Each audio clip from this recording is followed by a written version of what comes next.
What's going on, everybody? Welcome in. Happy Sunday.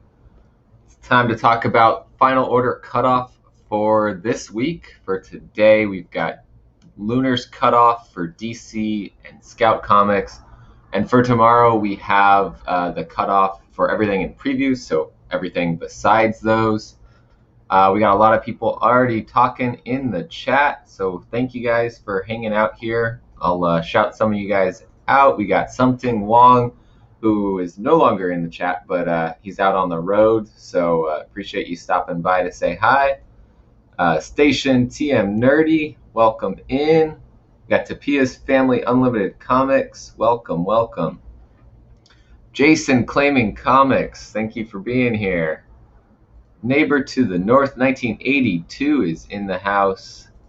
Sith Lordly, who did I think a 6.5 hour show last night, and yeah, I got a new app that can make some better thumbnails. So just having some fun with it right now. We'll see how long I can keep that up before going back to some easy thumbnails of just like it's the FOC show. Lewis Shadow Rabbit Clay Guy, what's going on, Lewis?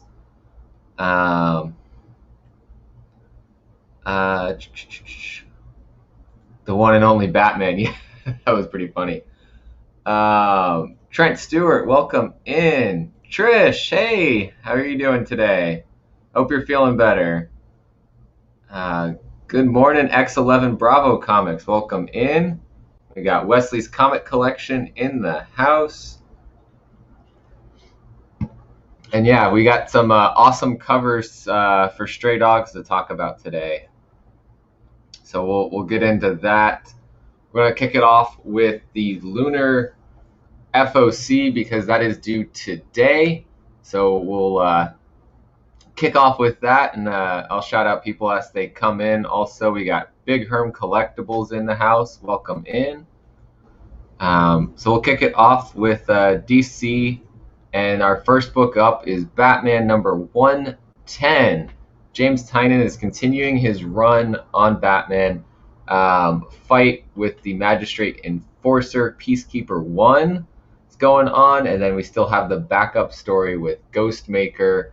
And that's been really interesting to read. There's a cover B cardstock variant by Jock. So that's a really cool one there. And then, of course, we continue the 1 in 25 Riccardo Federici cardstock variants with Peacekeeper 1 on the cover there. Keep it moving over. We've got Omnibus of Batman Brave and the Bold Bronze Age. We've got a hardcover for Batman Fortnite 0 Point. This hardcover collection includes a bonus code unlocking 7 DC-themed Fortnite digital items. So I guess if you missed all the individuals, you can just get the hardcover and get a single code and get all of those things that people were fighting over. So that I guess that kind of just deflates the value of all those Batman 0 Point comics there, because there it is. You just get that code and you get all 7 items. Which is pretty interesting. I haven't really been following that too closely because I don't play Fortnite, but I know issue 1 the prices went insane on, and this looks like that might correct the market a little bit there.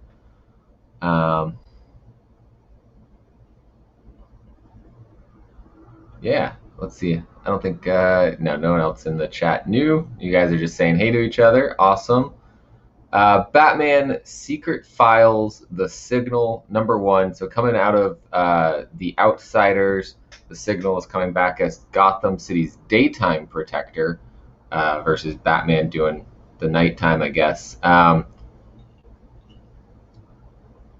Yeah, so a new series here. It's a one-shot, actually, not a series. Ken Lashley on the cover there.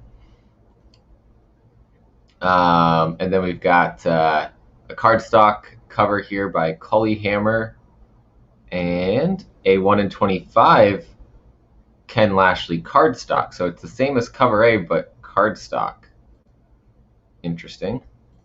Maybe it's a dressed down version as well. Don't have the logo there. Moving on, we've got Batman: The Adventures Continue, Season 2, number 2 of 7. We've got Nightwing. We've got Zatanna there. We've got the Talon. This seems right up a couple people's collecting habits, reading habits. It's pretty cool. We've got a cardstock variant here by Max Dunbar. Looks like Killer Croc on the cover there. And yeah, we've got Travel and Root Beer is here. Welcome in. That's who I was thinking of a little bit with the Batman: The Adventures Continue Season 2. I think this might be something he'd be interested in. Yeah, the don't blame you. Those streams go real late.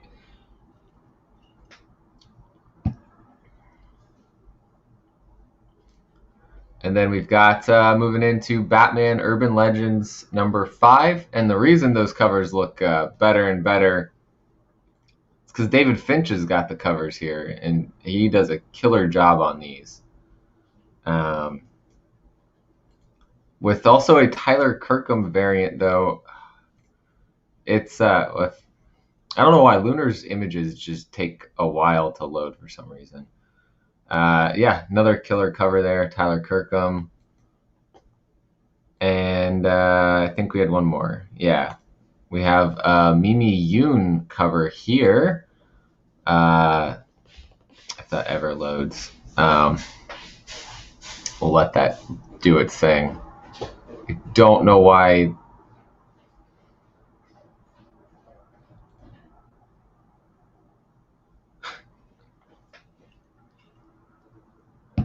There we go. That is a really cool cover. So we'll move on. We've got a Scout comic here, Black Cotton. It's on to issue number 4 of 6.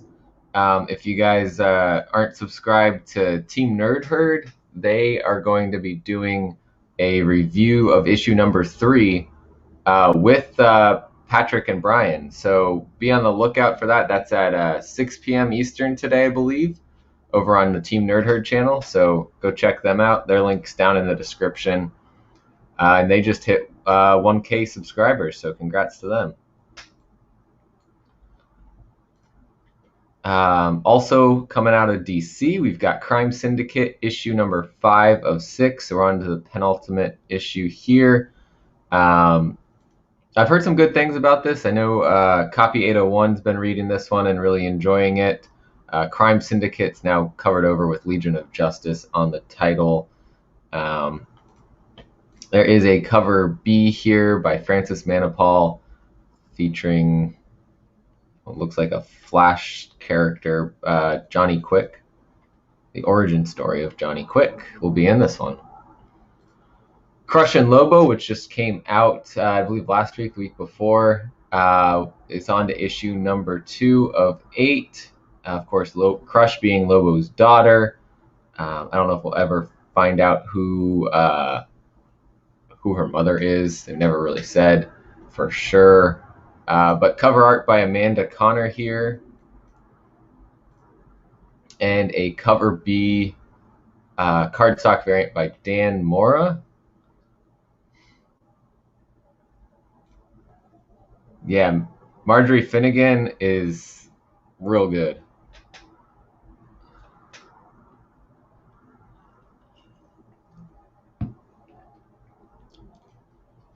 Yeah, that's a Dark Horse book, I believe, The Secret Land. It was one I passed on just because I can't read everything, even though I try. So we've got this cover here, Dan Mora. Awesome job on the art on that cover there. And we'll move on to this here, which is really interesting. They've got some of the Dark Knight's death metal books with the soundtracks. So we've got we got Rise Against with Flexi Single Broken Dreams Inc. limited to 3,000 units for comic shops. Allocations may occur. And then they have one for issue number 2 with it looks like Gray Days, a single anything. Just go back. That's what I was trying to do. Issue number 3, Denzel Curry with a single featuring Bad Luck. So there's issues 1 through 3, and then it looks like they've got the full vinyl here, full soundtrack for Dark Knight's Death Metal. So that's a pretty cool idea there.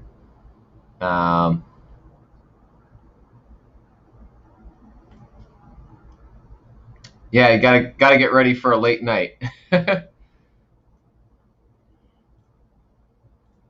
The next one up from DC, we have DC Horror presents The Conjuring, The Lover, number 2 of 5, with Bill Sienkiewicz on the cover art.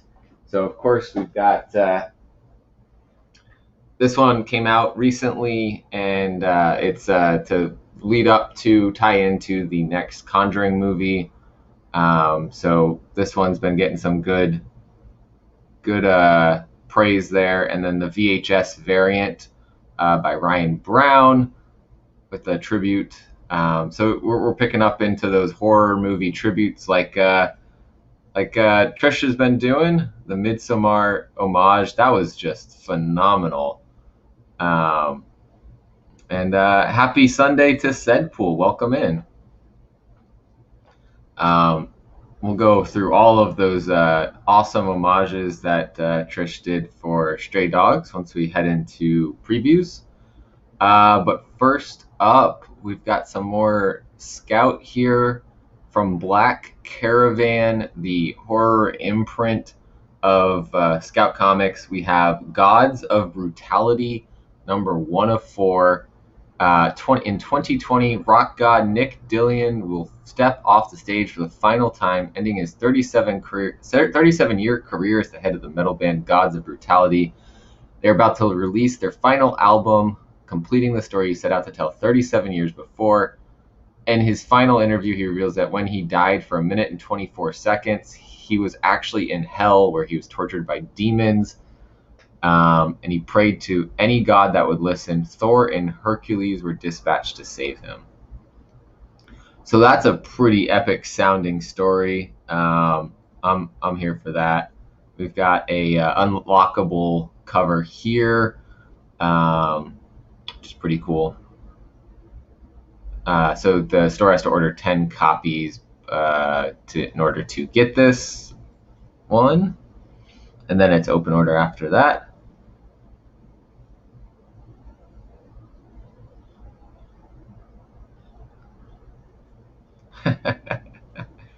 We already tried to get them to do Stray Cats. Tony said that it wouldn't work because the owners would die and the cats wouldn't care, and then the story would end. Green Lantern number 4 from DC. We've got, of course, our latest Green Lantern here on the cover, and we've got a cover B here by Brian Hitch, cardstock variant. And then Hellblazer is getting a trade paperback for volume 25. Joker Harley, Criminal Sanity is getting a hardcover here. This was part of DC Black Label. And then we've got Justice League number 64 with a cover by David Marquez. Trish loves the Evil Dead one because it's Roxy. Oh, yeah. It's a good one. Yeah. Maybe it's the Not So Stray Cats. maybe that'll work. What's up? Jay Ramirez is in the house. What's going on, brother? We've got but Brian Michael Bendis on the Justice League title. We've got the backup story here, Justice League Dark by Ram V. And honestly, I feel like, I think I've said this before, but if I were to be reading the Justice League title, I might be there more for the Justice League Dark backup story than the main story. And Ram V's been doing an excellent job recently with everything that he's doing. So we've got cover B here by Jason Howard. And we move then into Justice League Infinity, a miniseries of 7 issues from the Justice League Unlimited producer James Tucker and the series writer J.M. Mateus. Comes an all-new season starring the world's greatest heroes. So this is based off of the Justice League Unlimited animated series.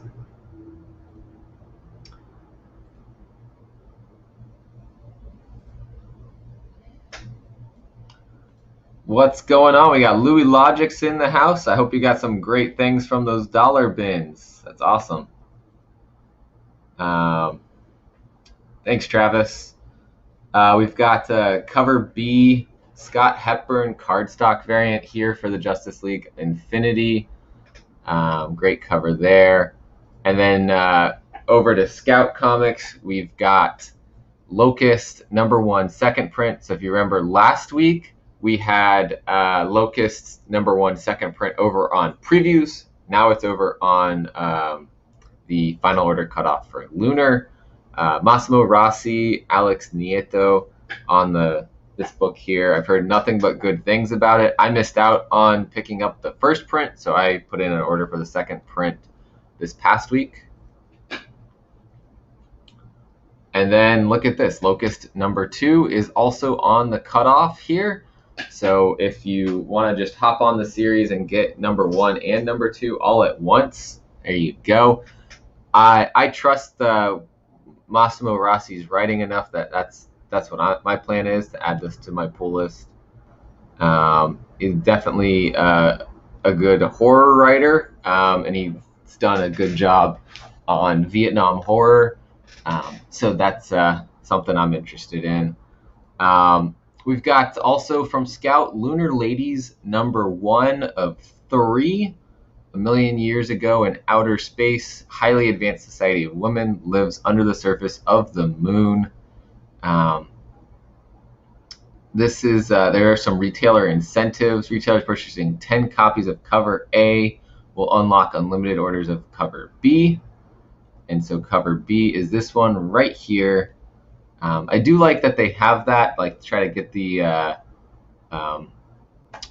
orders up, but then it's not like it's every 10 that you order, you get the other cover. You get, you can order that right off of there. Let's see.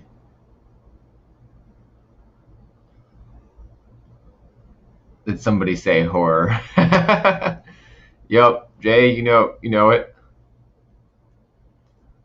So moving on, also from Scout, we have Murder Hobo Chaotic Neutral #1 of 4.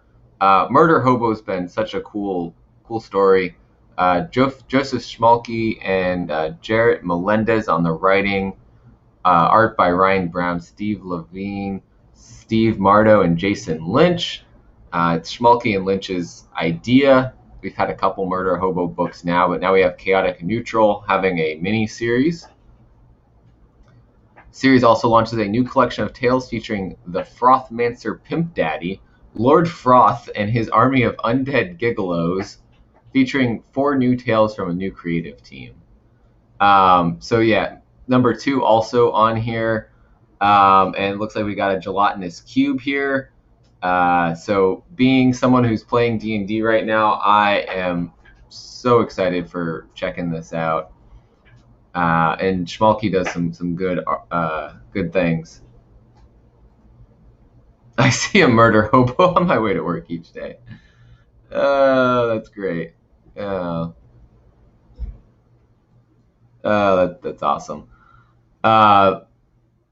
Next up, back to DC, we've got the next Batman Second Son, #4 of 4. So that's wrapping up this more present day story about, I believe it was Tim Fox and how he was the Batman for the future state.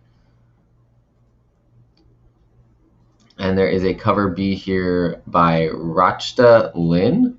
She's got this cool manga anime style art. The cat is playing with something over there. So yeah, that's awesome art there. And we get number 2 for Nice House on the Lake. It is just got a cover A here, which is pretty nice.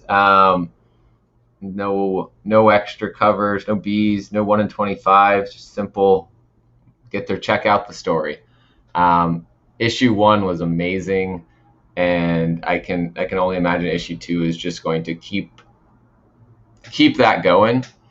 And I'm excited to stay on this one for the year that it'll take to go through all 12 issues and see what happens here with the Apocalypse. We got another Scout book. This is exciting that we've got this many finally happening on the cutoff here for Lunar. No Ghosts in Hiroshima. We've got Dr. James Hendrickson is racked with guilt because of a mistake he made many years ago. He believes he has unwittingly condemned an innocent soul to eternal suffering and pain. In an attempt to set things right, he has worked for years to invent a way to free his soul from hell, soul from hell, but his efforts have stirred demonic attention by those who see this as a way to seize power in hell. And then so he gets chased by these demons. He's injured, forced to hand over his discoveries to his prized pupil, a medical intern named Dr. Gabriel Oldman, imploring him to deliver a briefcase to an old friend before it's too late. First issue of this non-stop title, followed by the entire story collected soon after in one volume. They've done a couple of these already where they're doing, you get issue 1 and then they put out the volume maybe like 2 months later. So to get you to check out the trade rather than just putting the graphic novel out, which I think is a good idea to get people hooked on it. We have a cover B by Alberto Rios here. But this seems like an interesting story. I got to pick this one up. Rorschach, number 10 of 12 from DC. Black Label here. Tom King, of course, doing the writing on this story, and Jorge Fornes on the art. And we get a cover B by Jenny Frison, which is not her typical because you don't get to see eyes in this one, and she does a real good job with the eyes there.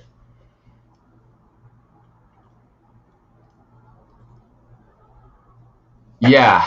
Unfortunately, I heard that has happened in places because it's James Tynion, and so they immediately jack the prices up. But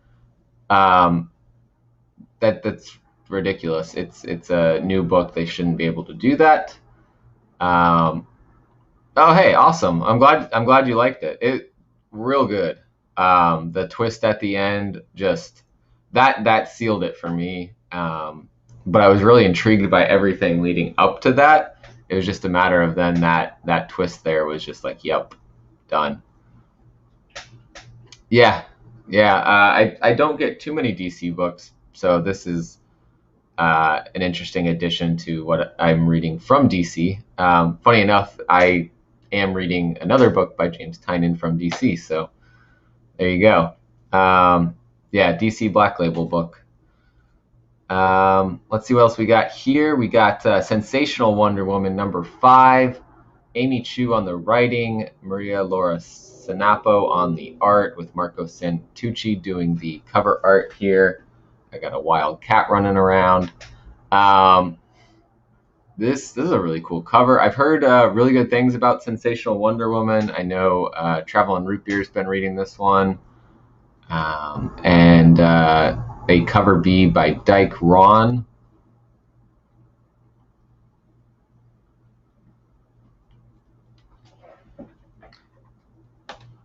See, that would be nice, Louis. That would be super nice if it was illegal to raise the prices that at that point. Like, I don't know.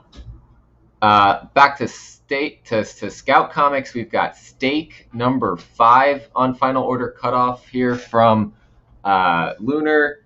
I met David Byrne at Pensacon, picked up Stake 1 through 3, and it's amazing. Stake number 4 comes out this coming week, and so then Stake number 5 is on the cutoff here. I really enjoyed it. Definitely a good one to read. And there's a cover B here by Ryan Pasibe. Fantastic, fantastic artwork there. This is another unlockable. You gotta order 10 copies of the one to get this. But yeah, awesome series from Scout. Definitely one I'm enjoying. Suicide Squad is on to issue number 5 here for DC. We've got, I think, finally the Teen Titans Academy thing is wrapped up. They're saying after that mission. So the crossover there should be done. So that's those that were not enjoying that crossover may be okay going back to it. This cover here by Gerald Perel.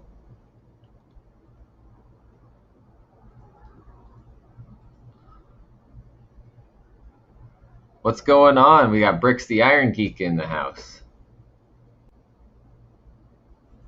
Oh, it's this like this coming week, like this Wednesday, so that Stake 4 will come out. That was according to David. He said that, so I think that's probably when it is. And then we move in to Swamp Thing, issue number 5 of 10. Ram V doing the writing on this. Like I said earlier, he's been doing some excellent writing on things. I'm not a Swamp Thing reader, but that makes me want to check out how he writes Swamp Thing. Maybe get it in a trade later on. But yeah, awesome cover by Mike Perkins there with a cover B cardstock variant by Brian Boland with some killer Swamp Thing art. That looks amazing. And then we get Tart Toxic Origins number 1. I know Nola Comics picked up the volume 1 of Tart from Pensacon. He loved it. It was great. I have issue number 1 of Tart, but I haven't gotten the volume. Scout's actually doing a like Father's Day sale right now. I think 30 or 35% off. Check out their Instagram. They got it posted. So that might be a good chance to check some of these titles out.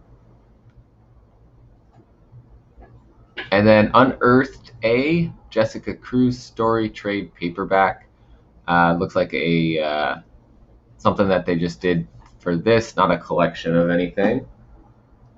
And that wraps up our Lunar books for this week. So these will be due today. So get your orders in to your LCS on those ASAP so they can put their orders in. Oh man, yeah. I imagine I picked up another copy of the Martin Simmons cover this week. It's still a cover at my shop. And I love the art that Martin did on that cover. Yeah. Yeah. The Canadians love coming to the Final Order Cutoff show. I love it. You guys are great. So we'll move into previews. We'll start out with Image. It's like we had talked about before. Ant returned with issue number 12. Eric Larson ending the story arc that was left hanging for like I want to say since 2007 or something, and now it's getting a second printing here. My cat is doing something crazy. Of course, Doyle is. Yeah, so we get a second printing here. Eric Larson cover as well. Bliss is getting collected in a trade paperback if you want to check out that story. I think there was 8 issues total in that one.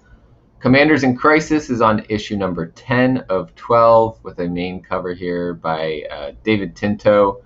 I checked out this story. I liked the premise of it. I couldn't, it was a little slow for me, but I think if I got to read it in a trade paperback later on, I might enjoy this story. So that's my plan to check this one out later. Steve Orlando doing the writing on this. And there's 4 covers. That was the other thing. There's so many covers each week for this one. Let me go see what my cat's eating.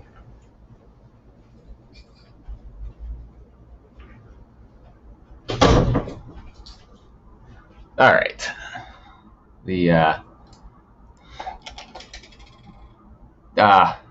He's too hard to catch at the moment. But I just had to close the door so he would stop eating random things. Yeah, so we got a cover D here by wow, is that a photo variant? It looks like. And then one that I've been enjoying, and we just got a really cool twist in issue number 5. It's Deep Beyond. We're on issue number 6 out of 12.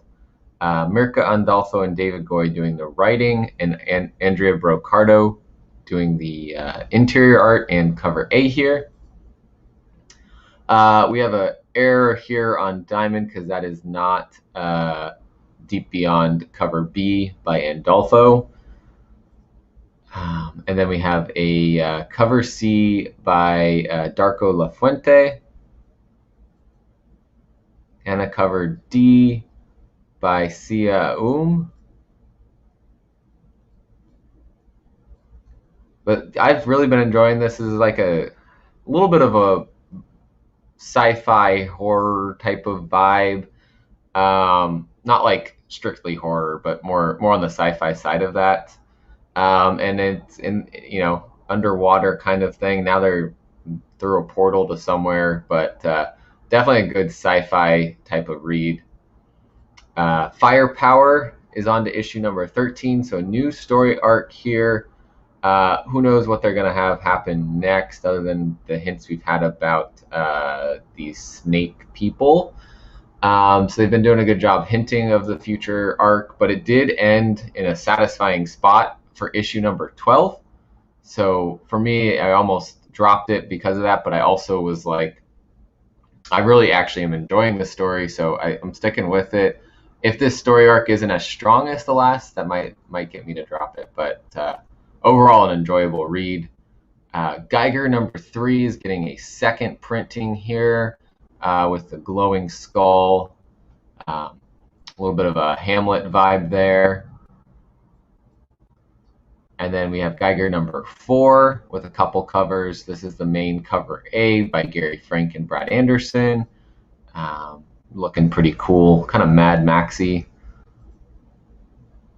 And then a cover B here by Brad Walker, which, wow. That looks insane. I'm really digging Geiger. It's been a cool read. I really actually want to see, like, we've gotten a little bit more of his origin, and we had an interesting twist about his family, but I do want to know more about the rulers of Las Vegas and the different people in all of those, almost essentially all in the different casinos, because that's a very interesting plot line that they could explore. We got a cover C by Sean Martinborough,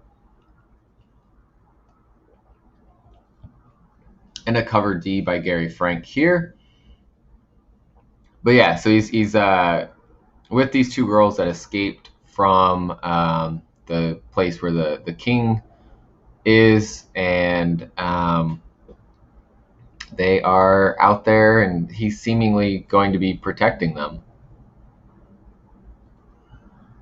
Yeah, cool covers. For me, I'm in this for the story now, so I've just been picking up cover A also because it's, if I'm gonna read a series, I'm at least getting cover A, and then if I really like the other covers, I'm really going all out, I'll pick up the rest of the covers. But for this point, it's a lot if you pick up 4 covers every time a book comes out. So yeah, go with your favorite cover. Like I say, collect what you love. Yeah, Copy, you missed the clip. I guess I can play it for you here.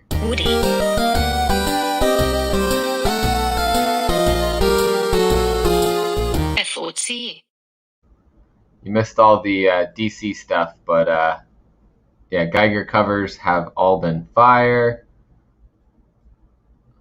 Exactly. Grab the one that you like. So we also have from Image Good Asian number 3 of 9. I'm not reading this one. I've heard mixed things about it, but I think if you're looking for a good noir story, this is right up your alley. Awesome Jen Bartel cover here, though. So for all you Jen Bartel collectors, there is a cool cover there.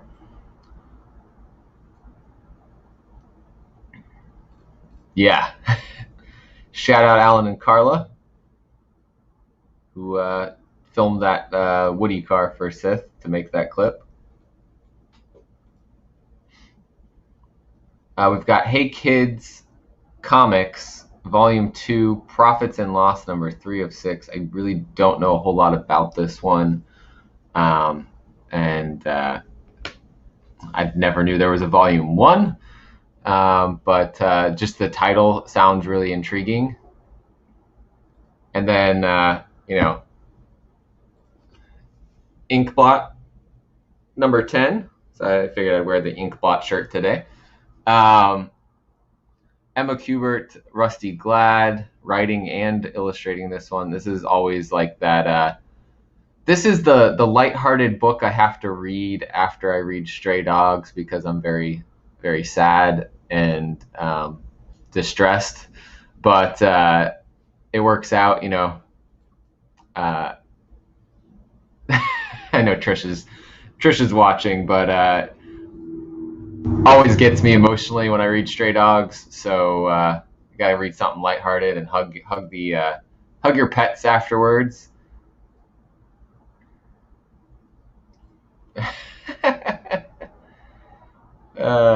Sorry, Wes. Inkblot, yeah. And then another really emotional book, Carmen, number 5 of 5. We're wrapping up the story. Issue number 4 just like hits you right at the end. It's a really emotional story that I think everyone needs to read, Carmen, for that, and the things that it addresses. Really, really good. Guillaume March did such a good job with this. This one, I don't understand what it is because it's being told in its original Martian form. So all the writing is in Martian. The art's kind of cool, but I don't understand what's going on. It is a trade paperback. Noctera issue number 2 is getting a 4th printing. Issue number 3 is getting a 3rd printing, but we don't have any cover art for those revealed. Noctera has just been a solid story. Copy and Lewis got to meet Scott Snyder at the LCS because that's his LCS, so that's pretty cool. We've got Noctera number 5 also coming out. We got a cover A here, which is looking pretty dope with Blacktop Bill on the cover.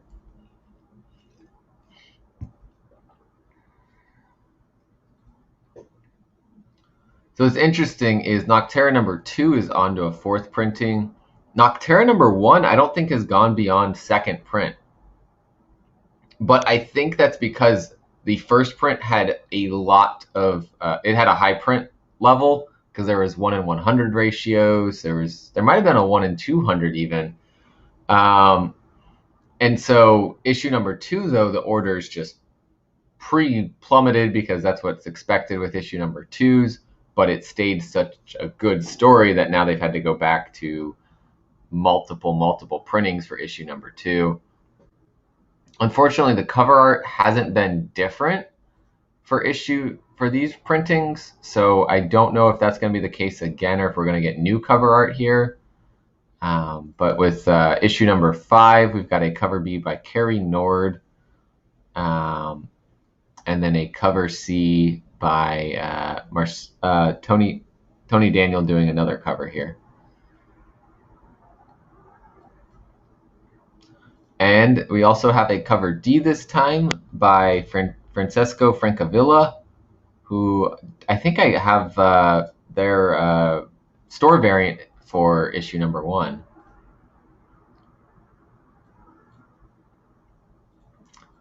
No, my cat is out of the room right now because he was knocking stuff over.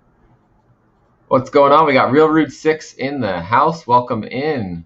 Welcome in. I'll try to grab the cat at the end if you remind me. A new one from Image that looks really interesting. There was a preview, I think, in the back of Geiger this last week. This is by Kyle Higgins, who is the writer of Radiant Black. We got a lot of different, those are all the different cover artists. So this one is for fans of the Old Guard and God Country, the extra-length first issue of a century-spanning action epic from the writer Kyle Higgins and artist Felipe Watanabe.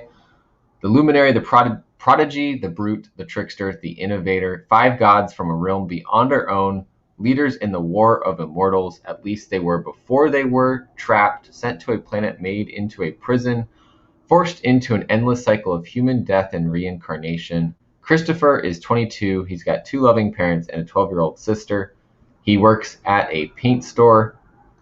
He's in therapy. He is one of the 5, which means in order to save everyone he cares about, he will have to reconnect with his past lives and do the unthinkable, become a god again. And here's what the interiors look like. This looks like it's going to be a pretty interesting one, especially the whole idea of being a god and reincarnating and all of that. I'm into it. Already on my pull list, so one to check out. I don't know. Let me see if they've got any ratios hidden in here. League, Comic Geeks.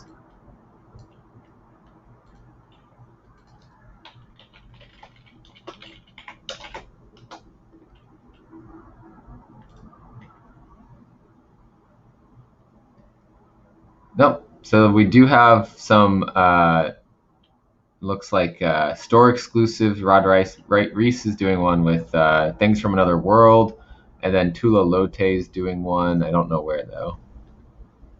So showing off the people who've been gods, past lives. Cleopatra there. That's pretty cool. Let's see what else we got going on in the chat. Just people welcoming Real Rude in. Awesome. Let's move on. We got Post Americana on to issue number 6 of 7, which I thought originally was a 6-issue series, so they must have rearranged and added a little bit more. That's an interesting background there. And then another new one from Image, Skybound X, which is going to be a celebration of a lot of the Skybound titles over the last 10 years, new stories from them. We're going to have the first appearance of Clementine, the star of the Telltale's The Walking Dead video game series. Ultra Mega Manifest Destiny's getting stories. We've got a new chapter of a serialized The Walking Dead story, Rick Grimes 2000. All new series, all new characters, every issue. So lots of things to keep an eye out for with this. This cover A here is by Ryan Otley. So that I'll probably get the cover A. There is a cover B by James Herron for Ultra Mega. A cover C here by Tilly Walden. I don't know. Maybe this is Manifest Destiny. I'm not sure on that one. And then this one, of course, the one for me to get. I played that Skybound game, and that was a really cool game. Clementine coming into the comics, so here she is on the cover. I'm pretty sure that's her. It looks like her. And that's Charlie Adlar doing that cover art. There's a blank sketch variant as well. I don't know if they're doing ratios on this. Nope, that goes to issue number 2 there. And let me just do a real quick search here. I'm sure there's some store variants in here. let's see what else we got going on.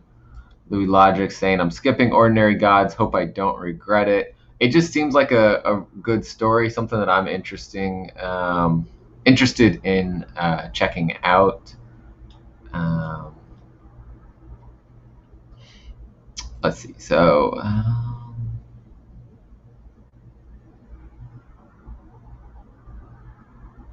oh, there it is. They already got up to issue number 5 in here. No, those seem to be the covers for issue number 1. No store exclusives showing up either, so that's interesting. And then, you know, we'll just skip past these covers. No, I'm kidding. Trish did an amazing job with these reprint covers for Stray Dogs. We've got lots of different homages here. We've got issue number 1 getting a 4th printing here. I am blanking on what this one was. I'll leave that up so we can get some explanations. Issue number 2 getting a 3rd printing here. And this one, this is Night of the Living Dead, I believe, if I'm not mistaken there. And then a 3rd printing for issue number 3 featuring Midsommar, which that's really cool. That really matches very well. This one I really love too, just because of what it's homaging. This one's pretty fun, but I don't remember what this is homaging. And then we've got issue number 4 getting a 3rd printing here. It's just, I love all of these homage covers, and I'm not even a big horror fan, but just the idea of that homage is really cool. And let's see.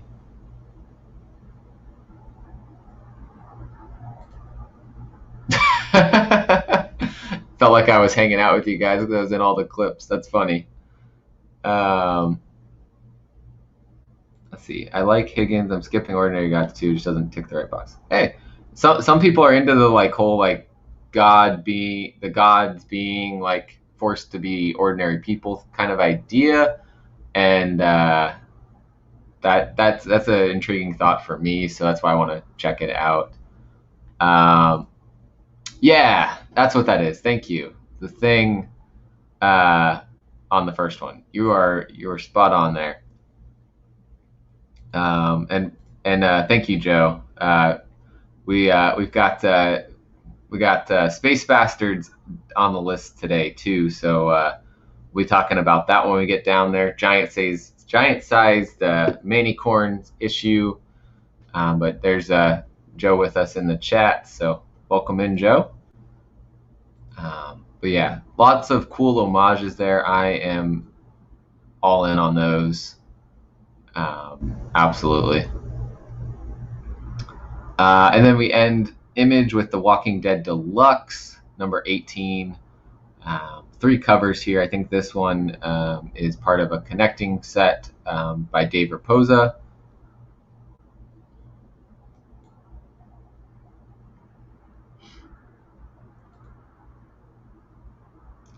And then we move into Dark Horse, where we get the last issue of Beasts of Burden, Occupied Territory. I've heard some good things about this one from people. This isn't one I've been reading, though. Again, can't read them all as much as I want to, but and a cool cover here. Cyberpunk 2077, where's Johnny's getting a hardcover. Dragon Age Dark Fortress is getting a hardcover. And we have a 2-issue series here, Hellboy and BPRD Secret of Chesbro House, issue number 1. Mike Mignola, of course, writing this because it's Hellboy. And then a cover B for that as well, featuring art by Ben Stenbeck. And then Jenny Zero is on to issue number 3 of 4. I have 1 and 2 that I still need to read because I didn't read issue number 1 originally because of the printing error with it. and then I picked up the proper printing. Yeah, we'll be checking that out for probably, maybe I'll just even get all 4 of them and do a full read through on that. But the premise of this story was really intriguing to me. And then we have Masters of the Universe Revelation issue number 1 with a great cover here by Stepan Sejic. And of course, we know we just had that trailer for Masters of the Universe drop. I think that's for Netflix. So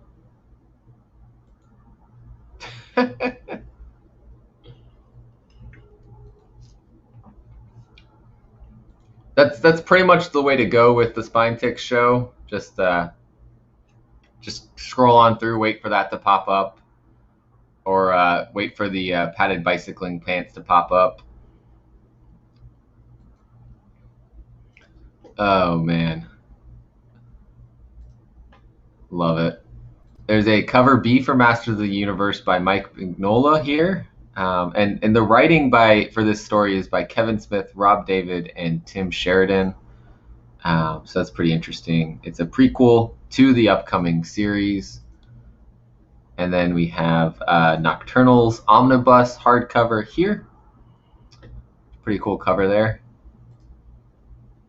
And this was a fun, crazy-ass story, which honestly I compare to Space Bastards because it's got that vibe of like crazy shit going on, with a warning.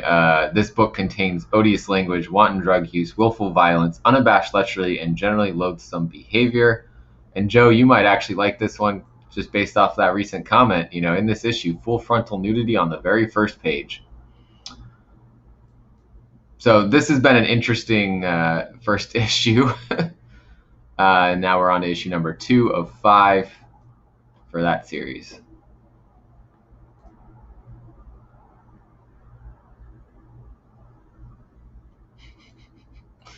IDW's got some books this week as well. Chained to the Grave, wrapping up with issue number 5 of 5. Usually IDW is going to have a 1 in 10 variant here. So here is it by Brian Level, who is the writer on this, one of the writers. We've got some graphic novels in here. We've got G.I. Joe Real American Hero Yearbook, issue number 2. Reliving the classic era of G.I. Joe. This is a very special reprint of Yearbook number 12 from the prolific imaginations of living legends Larry Hama and Michael Golden. The yearbook features the epic tale triple play, as well as tons of amazing extra materials. So all you G.I. Joe collectors, this is a good one here.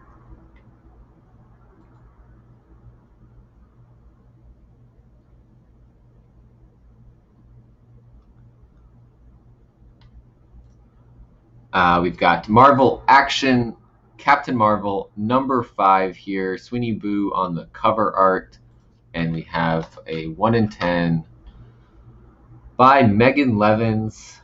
Looks like a battle kind of thing, but we don't know who the person is she's battling.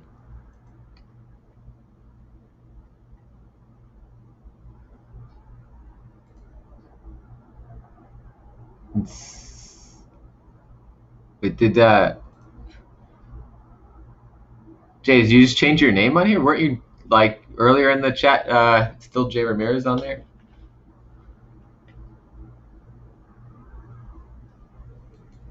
Oh man.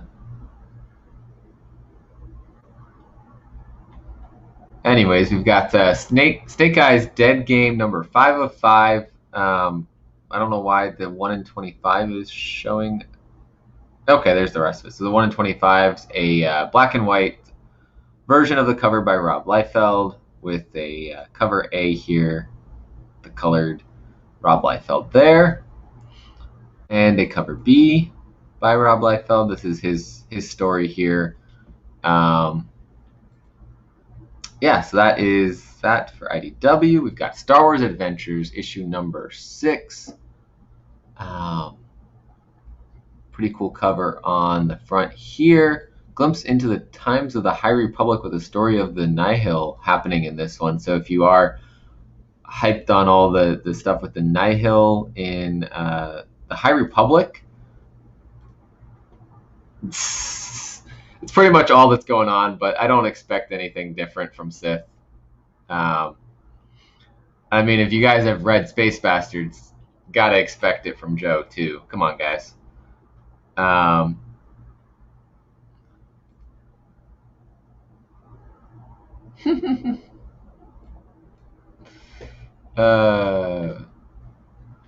This is yes. Let's see what we got here. A 1 in 10 probably.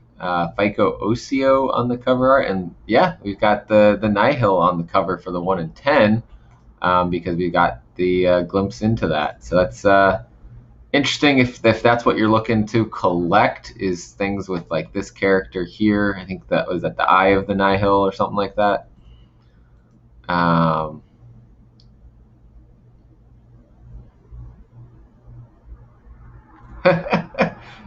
Derail all you want, Joe. You're good. We have The Last Ronin number 3 here, second printing, featuring our Last Ronin and April O'Neil on the cover. It's been not reading it since the first issue, but I heard it's continued to be good. It's just slowly coming out, so people are waiting on that. Cover A for Transformers Escape issue number 505, and a cover B here by Livio Ramondelli with a 1 in 10 by Dan Kana. Let's see.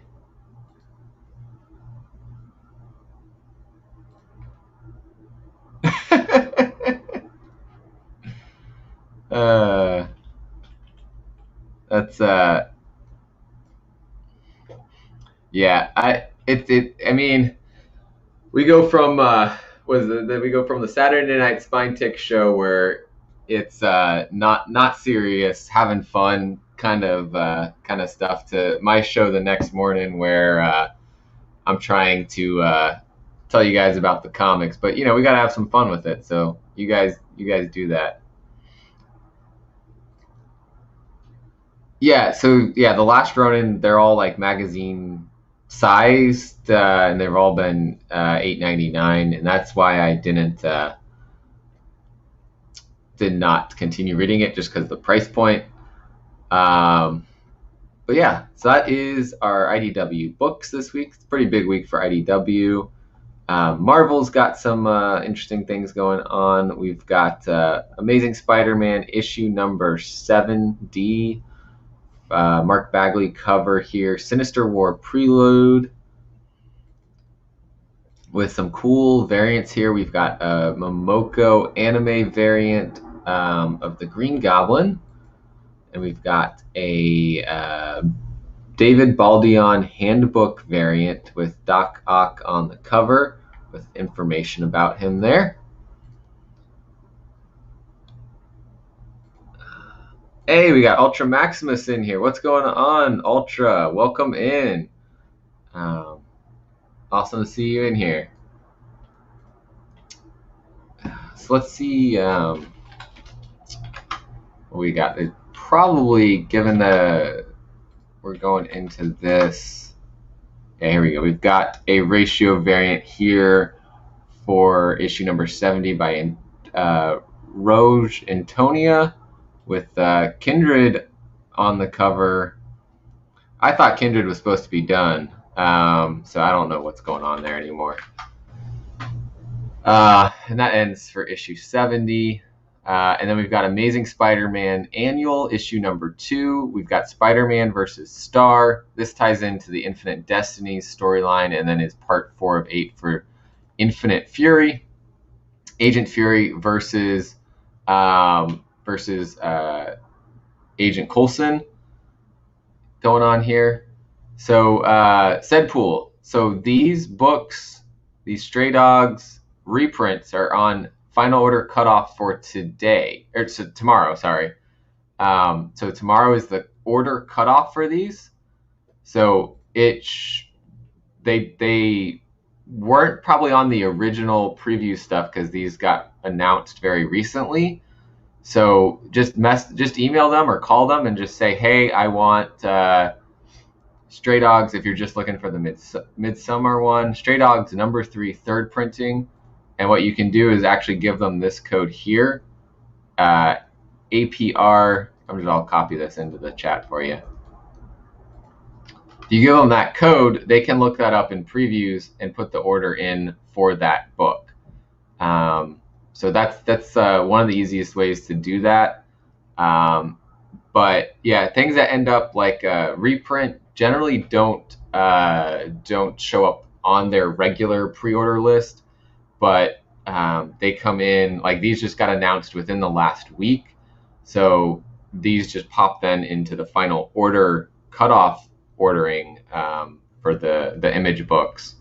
And so if you give them that code, that'll be direct link to that, and they can put that order in for you. Or if you just say, hey, Stray Dogs has 4 reprintings going on right now, can I get all of those? They're for issue 1, 2, 3, and 4. I want all of them. They should be able to figure that out for you. Yeah, it's good to see Ultra at a normal hour of the day.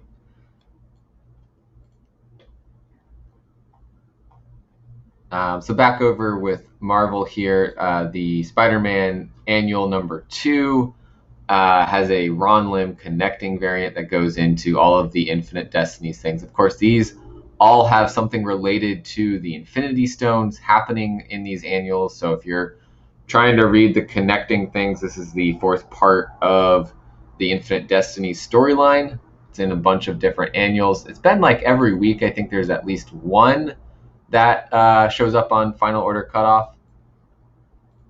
Yeah, no problem, Deadpool. Absolutely. Yeah, definitely. I'm ordering all of them from my shop because definitely want to get those. Yeah. Thanks, Trent. I really appreciate that. And then, so what's cool is Ultra usually will do his Final Order Cutoff show like Sunday nights. So if you're an early person, you can catch my show. If you're a late person, you catch Ultra's show. So if you aren't already subscribed to Ultra, he has some cool content. He does Wednesdays also talking about books and spec, and he's over on the It's Drunken Chat show crew, dropping his spec matrices. So if you aren't already subscribed to Ultra, I think he just hit 600 subscribers. Go bump him up more. He's got cool giveaway coming up when he hits 1K. He's got a box he's building to give out, just like the It's Drunken Chat show box was. So definitely go check him out. Yeah, Neighbor of the North knows what's up. Yeah, thank you, Jason. But yeah, I like that we've got more than one of us doing FOC, but we do it at different times. We do it in different styles. Ultra, I think, does go through everything, and he makes a brilliant slideshow for it. But he's got a different way of talking about it.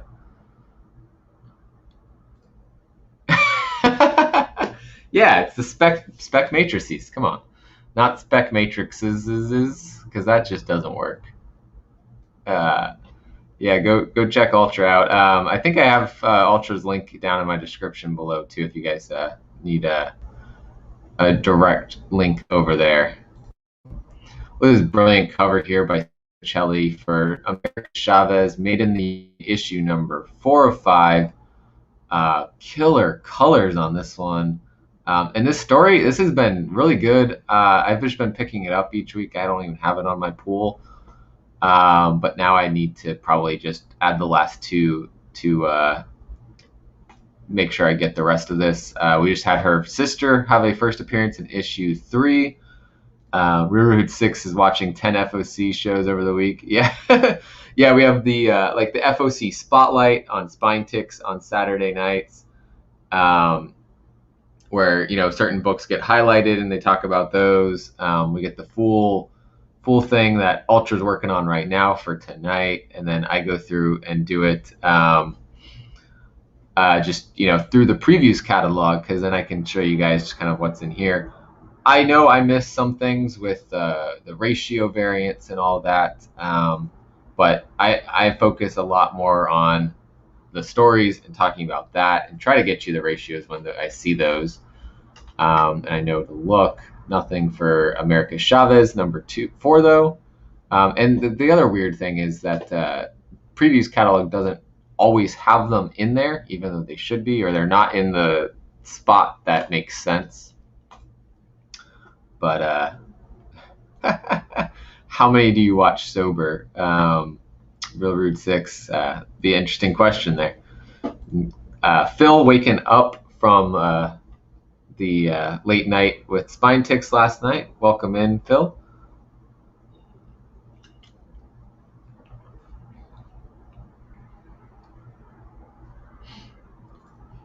I do not have the electronic jams going. I don't know how to make sure if I have music that it's not going to get the video taken down and all of that, so can't do that.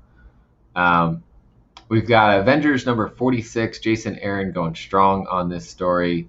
Javi Goran on the art.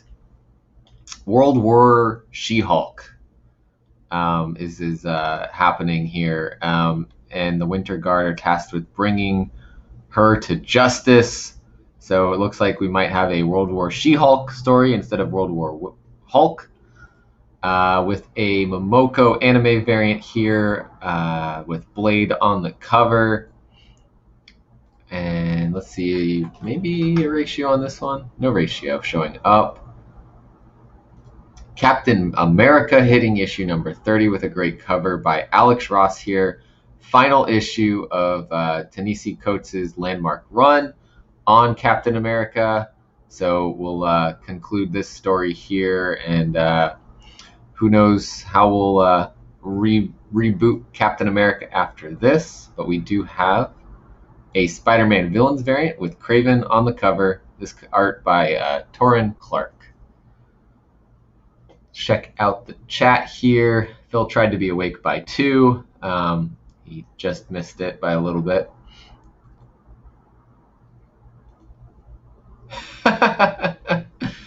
So by the time you've watched all 3, you probably remember enough to get those orders in.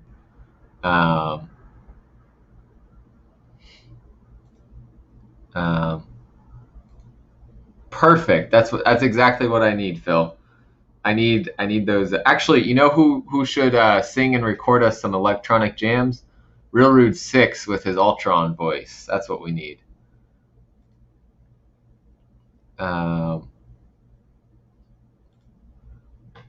You guys were playing guitars. Oh, man. Never go on a live stream sober. I'm on a live stream with caffeine trying to wake me up still, even though I've been awake for a bit.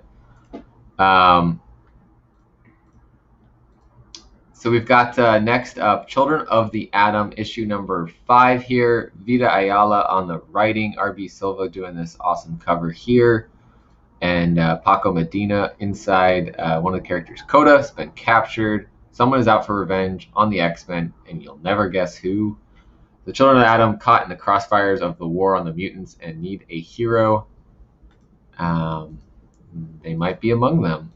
Cover B here, featuring Storm by Bernard Chang. And that will be it for that one.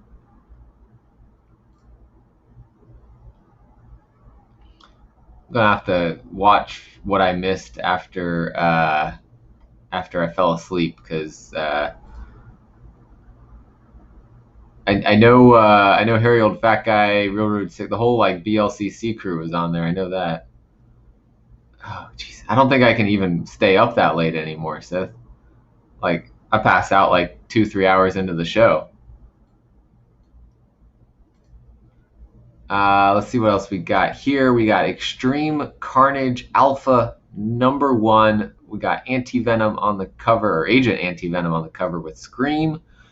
As the dust continues to settle after the species redefining King in Black series saga, Eddie Brock and his son Dylan won't be the only ones learning to adjust to a new normal, collectively called the Life Foundation symbiotes. Scream, Phage, Riot, Lasher, and Agony have tried to reconcile the sometimes noble intentions of their hosts with their often bloodthirsty impulses.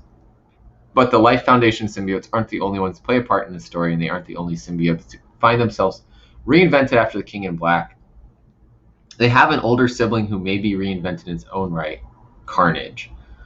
And so we have the return of Flash Thompson that we saw happening in the King in Black story. So we should get some more of him happening with this as well. Philip Kennedy Johnson on the writing, Manuel Garcia on the art, and Dave Raposa on this awesome cover here. We should have lots of variants on this one. We've got a connecting variant A here with Carnage. This one by Johnson. That's Jeff Johnson. And then we have a cover B by Jeff Johnson featuring Agent Anti-Venom. So we've got the collectible connecting trading card variants here, which is a new type of cover things that they're doing it for the recent stuff from Marvel. This one is super cool. Stop pooling. They're all interconnected there with Carnage, Scream, and is that Phage or Lasher? I forget which one of the other ones that is. Scotty Young nailing it as always. We have a wraparound variant here by Lanil Francis Yu, which is just killer cover there. That might be the one I end up with. I wasn't going to read this, but damn, the art on these is good. And let's see what else. We've got to have some ratios on this. We do. A blank variant being a ratio, but it's not so blank. We've got like the Carnage stuff going on here. And then let's see what else they're showing in here. That's a different one. Let's see Extreme Carnage Alpha. Let's check it out here. I only have to imagine that there's going to be a lot of store variants on these also. And that is the case. We've got some Tyler Kirkham variants. We've got some Sears Swan variants. John Boy doing a crazy, excellent Agent Anti-Venom here. There's our thing there. That's a store. A Virgin variant for Dave Raposa there. Gabriel Del Otto. All kinds of different variants, but I think that there's not a lot of ratios then. Maybe this and this are ratio. Yeah, I feel old, even though I'm not.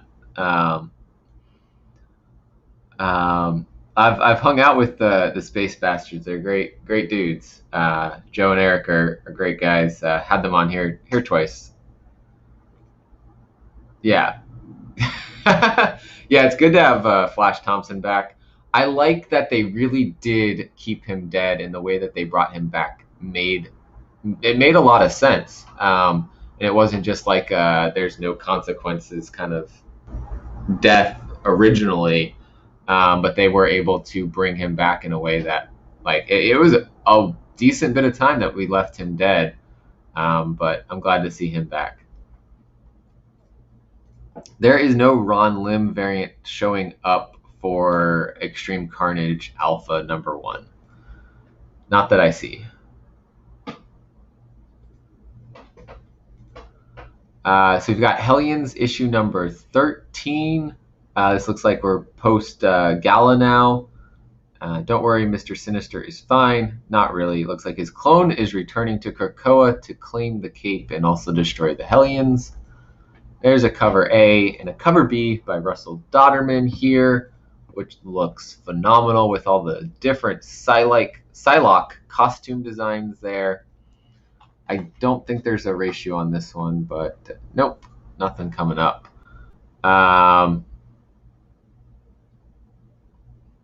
We've got Immortal Hulk issue number 48, Countdown to the End. Alex Ross cover art, Al Ewing on the story, and Joe Bennett on the interiors. This is the countdown to the end of Al Ewing's run, and then soon the start of the run that we will see by Donny Cates. July 7th, this one comes out, so August, probably issue 49, September, issue 50, and then October, November, I think, is when the new series kicks off. We have a homage cover here by Joe Bennett featuring Sasquatch, the Yeti, I think, something like that. It's probably not the Yeti, something along those lines. And the Hulk there, and then a Momoko anime variant. I'm not really feeling a lot of these Momoko variants here. Just mainly because of all the white space. There's so much more that you could put on the cover, but I know that's just the way that they wanted those done, and not so much that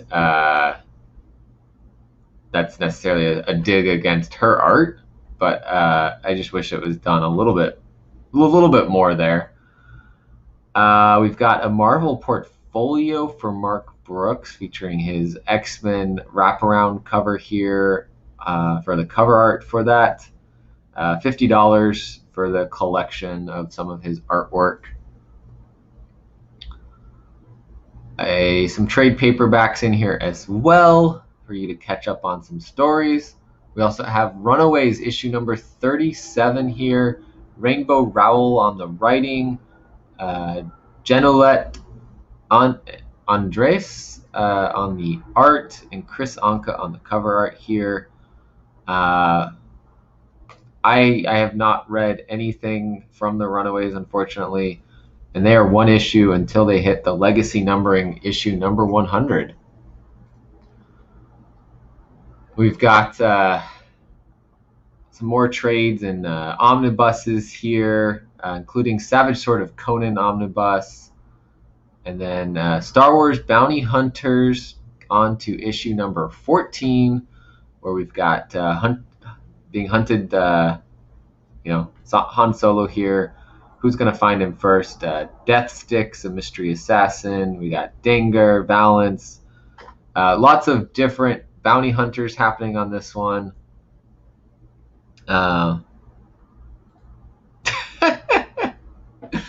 Danny. Oh man, yeah.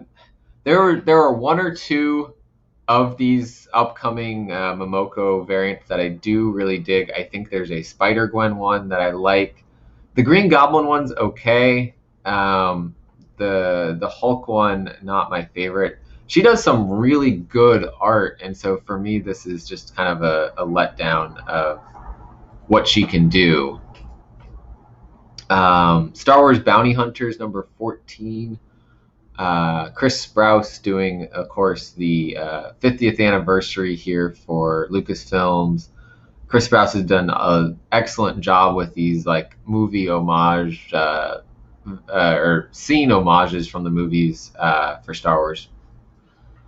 And then we have the cover A for Star Wars Bounty Hunters.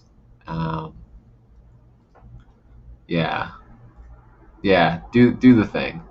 I really like that. Yeah, I like that Green Goblin one. Yeah, it was a good one. Like I said, it's hit or miss on these anime style ones, but it's more because there's just so much white space.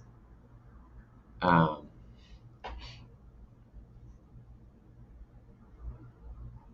progression of Peach.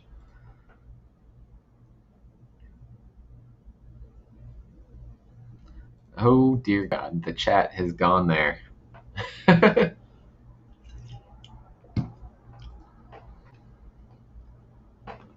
Oh boy, we have reached that point of the show.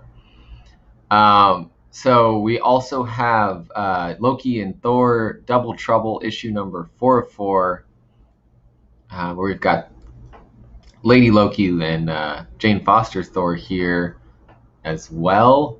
So we got Thor versus Loki team up kind of thing happening. These are totally targeted for a younger audience, but they're pretty fun stories too. They did the Venom and Spider-Man one as well, which is pretty fun. We also have Trials of Ultraman issue number 4 of 5 here. Kyle Higgins and Matt Groom on the writing, Francesco Mana on the interiors, and Art Adams on this awesome cover here. Second Marvel Ultraman series by Higgins. It's been a fun read. I hope they're going to do a third series of 5 issues. Yeah, I know. I think Phil was reading the first series and he really liked it. But I don't know if he was reading this one, mainly because, number of titles, that kind of thing. Spine Ticks in Sparks FOC. Yeah. I mean, yeah, everyone, I know Peach is an artist that people are either really going to like or really going to not like. I'm kind of in the middle. I love some of her covers. I'm looking at one right now that I really love. There was a Spider-Woman one for issue number 5. Definitely doesn't look like her usual style. The Champions issue number 1 that she did with like the split screen, loved that. But these ones just don't do it for me. This is where FOC, is where the Spine Ticks chat lives on. My only Peach purchases satisfy my completist muscle. I get all the covers for both Ultraman books. Okay, so yeah, he's still getting this one. Yeah, I think I'm kind of with you, Danny. But I don't pick up the ones I don't like, so that's where I'm at. We have a surprise variant by Who Knows, because that's a surprise too. Cool. It's not even a spoiler variant. It's just a surprise. For all you guys that want Werewolf by Night number 32 but don't want to pay thousands of dollars, you can get the facsimile here. Reprinting, of course, the original 1972 comic. And at a much more affordable price of $3.99. I feel like I'm a salesman with that one. X-Force is on to issue number 21 here. That almost looks like Man-Thing a little bit. Oh, it's Manslaughter. Okay, didn't he pop up in one of those Weapon X books, I believe? If I'm not mistaken, there is a Manslaughter book. So here he is in X-Force number 21. Oh shit! People are not feeling Peach. Maybe the Ultraman surprise variant will be Matt Frank or EJ Sue. I'm not familiar with their art, but yeah, pretty cool. $3.99. Are you out of your mind? No more than $2.99. No more than $2.99. Welcome in. We got Uncle Rudy in the chat. Welcome, Rudy. Appreciate you hanging out with us. We're making our way through Marvel. We're on X-Force number 29, having a cover B here by Matthias Bergara. We see the Manslaughter or Man-Thing in the tree here. And then I think the big one from Marvel this week, of course, is X-Men issue number 1. So we got a new X-Men team. We've got Cyclops, Marvel Girl, Sunfire, Rogue, Wolverine, Synch, and the fan-voted Polaris are the chosen champions of mutant kind, and they will not shrink from any battle for their home planet. So the heroes of Krakoa are here to save the planet. Things might be complicated between the nation of Krakoa and the rest of the world, but to the X-Men, things are simple. You do what's right. You protect those who are needing protecting. You save the world we all share. Cover A is a wraparound featuring that new team. We have lots of covers here. Cover B by Nick Bradshaw featuring the new team there. We have another cover here by one of the Stormbreakers artists, Cabal Carnero, with Marvel Girl and Professor X there. I don't know if these might connect, these Stormbreakers variants. Stormbreaker. This looks like an X-Men 1 homage set is what we're getting here. So we've got that one, which would be the far left. This one would be the far right. This one would be right next to the one on the left. So that's pretty dope.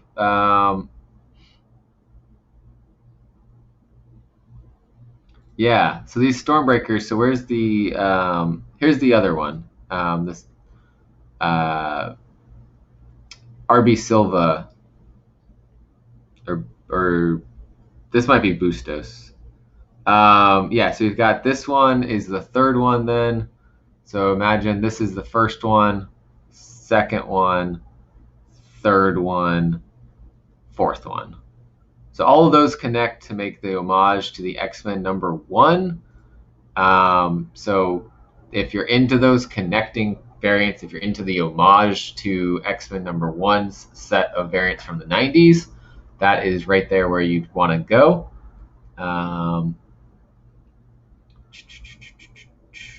Pepe Larraz's wraparound should have been an incentive. Yeah, I mean, that's some great art by Pepe Larraz. But hey, we get it as a easy, $4.99 book instead of a ratio price.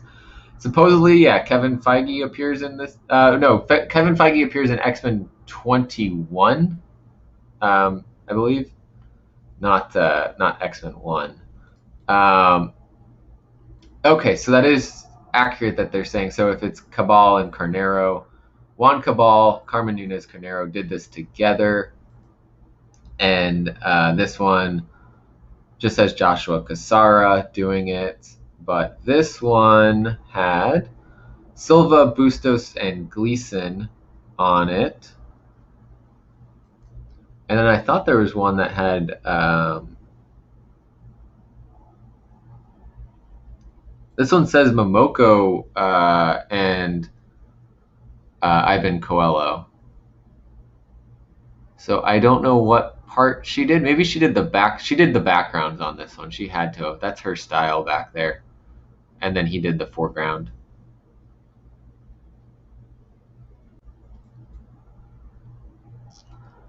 And then we've got a Momoko anime Sunfire one here. We've got a trading card one here by Russell Dodderman, which is pretty cool. Marvel's definitely capitalizing on the fact that everyone is into all the trading card stuff right now. We've got so many variants here. Houston X-Men 90s variant, Larry Houston, the artist, there. And we've got a Rob Liefeld Deadpool variant here. We've got one more here. We got a Scotty Young variant. Of course, he does such an excellent job with these. So let's see. We've got, trying to look at the numbering here. 25, 26, 27, 28, 29. So let's go to the end of this and see if any of the ratios pop up. Nope, that's the Bradshaw we had earlier. Here's one of our ratios, Doali doing the variant here. Pretty impressive cover. I'm digging that. We have Ryan Gonzalez variant here. You got to be into this style, though, to appreciate the art on this one, which I'm digging that. We've got a Gleason variant of like the corner art. Ultra, who's prepping right now. The Gonzalez is a 1 in 50. The Gleason is a 1 in 100. I'm assuming then that Doali was a 1 in 25. they are following the order that they should, which makes sense. So 1 in 25, 1 in 50, 1 in 100. Yeah, I feel you on that, Ultra. For 1 in 100, could have done better there. That is the end of Marvel. Finally, we'll move into Dynamite here. We've got Betty Page, Curse of the Banshee, issue number 2. As always, there's like 600 covers for that.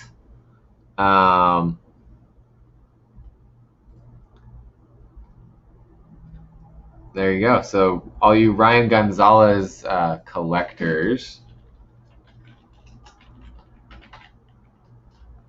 I guess maybe 2021 if I put that.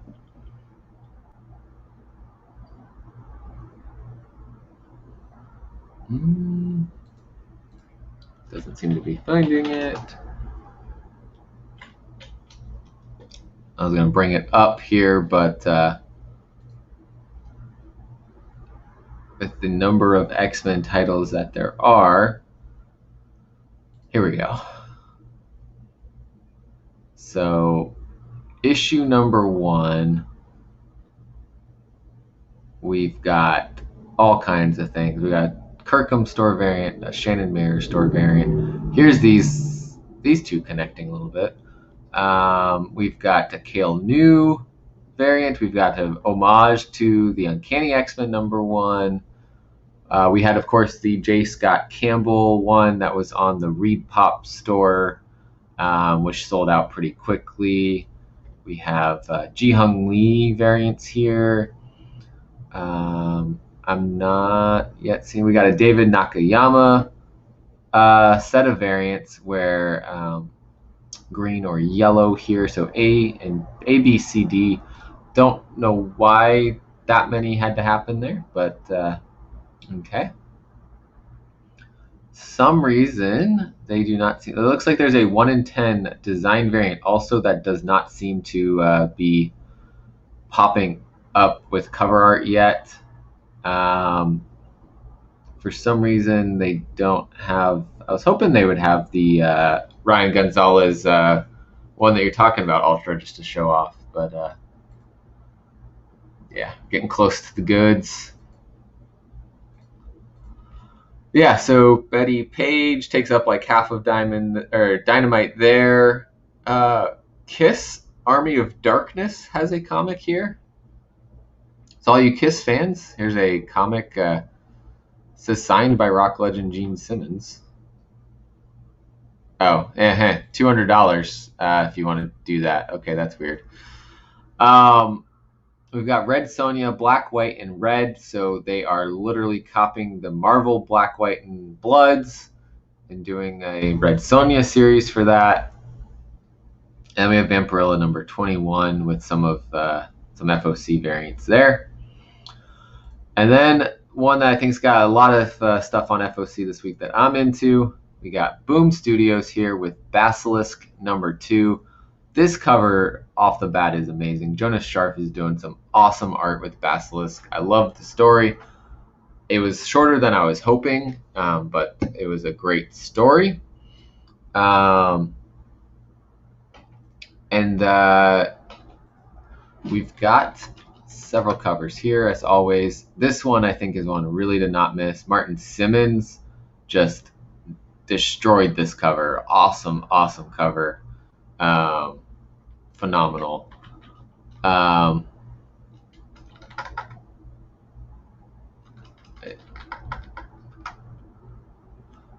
We also have an Albuquerque issue to 1 in 25. So Albuquerque did the 1 in 25 on issue number 1.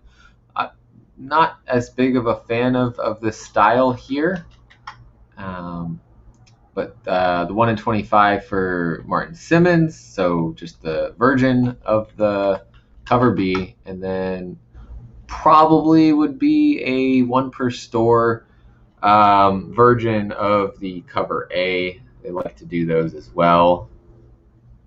We've got Buffy the Vampire Slayer issue number 27, Justine Franny on the cover art for this series, which is great cover art. I'm not reading Buffy, I've never actually seen Buffy before, which I know is a shame. But yeah, for all you Buffy fans, that's an awesome cover art going on there.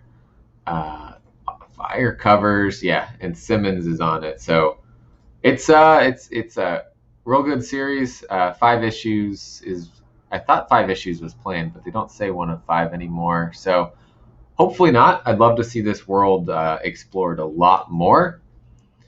But with Buffy, we've got a cover B here by Vasco Georgiev. We got a 1 in 10 Franny, that is a Virgin cover. 1 in 25, that is from Sam Beck. Cool art there. That might be it. 1 in 50 Beck. So I didn't even realize Buffy sold well enough to get those types of ratios. So that is awesome. Awesome to see that. There's a limited hardcover for Firefly Blue Sun Rising. There is a second printing for Magic the Gathering #3 that just popped for this FOC. Again, when those second printings, third, fourth, fifth printings pop up, not going to be in the previous catalog, but will pop into the Final Order Cutoff piece for the books, and this was just announced this week. This is interior art by Iguara that has been repurposed for the cover here. We have issue #4 as well for Magic the Gathering on FOC this week. This, honestly, I'm really digging this world and exploring it. I never played Magic the Gathering, so getting to just fully go in kind of blindly learning about the world is pretty cool. It does almost make me want to like get into the game, but that's kind of another rabbit hole. So I'm just going to keep enjoying the story. We've got some hidden Planeswalker variants here by Catherine Nodet, Miguel Mercado, and Karen Darbo. So there's those variants for you guys. Those are, of course, the blind bag cover Bs, where you don't know which one you're going to get until you open it up. There is a red sketch variant here. We have a 1 in 10 by Iguara. We have a 1 in 25 by Taryn Clark. Awesome art there featuring our main 3 characters. Agreed, Wes. It's definitely great for people who don't know the world of Magic. Clark has a Virgin cover for the 1 in 50, and there is a 1 in, holy crap, Jenny Frizen 1 in 100. Yeah, that is a beautiful cover that Frizen has there. Absolutely incredible. I hate them for making that the 1 in 100. I'm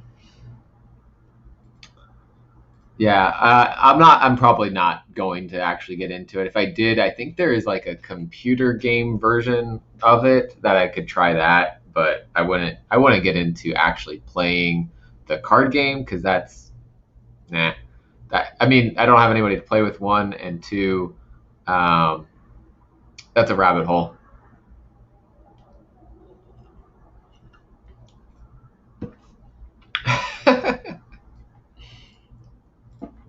All right, this one, a new series from Boom that I'm looking forward to, Mamo. It's written and drawn by Sass Milledge. Can Orla O'Reilly embrace her destiny in order to bridge the divide between humanity and the fairy world? Orla, the youngest in a long line of hedge witches, finds herself pulled back to her hometown after the death of her grandmother, Mamo.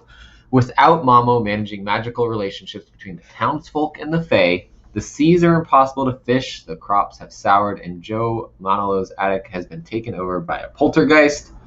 Now Orla and Joe will be pulled into worlds they never wanted to be a part of. Can the 2 girls work together to save the town? Sass Milledge debuts her first original series, perfect for fans of The Last Witch and Sabrina the Teenage Witch, that answers the question of how we all reconcile our responsibilities with our dreams for our own future. And the things that honestly, the things that got me to say I want this is witches and there's a black cat. But that story is pretty cool, and I'm digging it. So there is no cover B, but there is a 1 in 10 from Trung Le Win, featuring the black cat there on the cover. And there is a 1 in 25 by Veronica Fish, which is really cool. Let's see. Yeah, Magic the Gathering Arena. You can play online for free. Yeah. I could get the card stoppers discounted, but not the cards.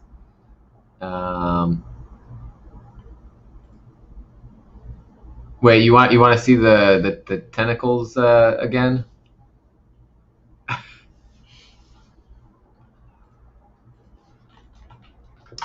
We can actually go back to that cover because that was real cool Magic cover.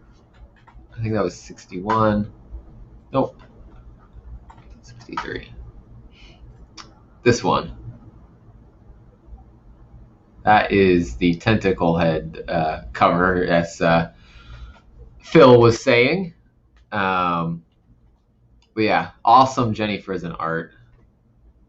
So that is Mamo. That is a new series from Boom Studios. We have a 2-issue series here from Boom for WWE. New Day, Power of Positivity. We've got Kofi, Xavier, Big E, 6-time WWE Tag Team Champions, longest reign in history. You know the matches, you know the catchphrases, you think you know the New Day, but now discover the origins and struggles before that fateful day where they realize that they're stronger together than apart and seize their place in WWE history. So we've got them standing on a pile of pancakes with cereal like falling from the sky and rainbows.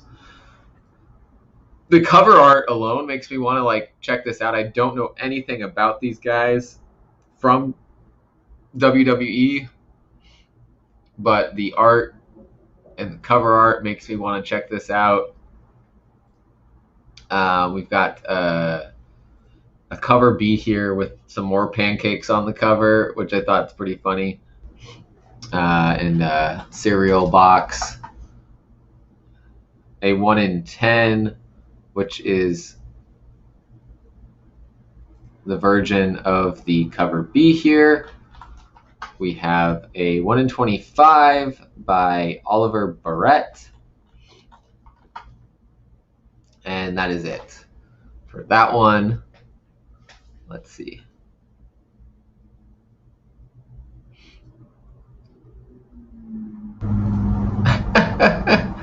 Well, the chat has definitely turned here.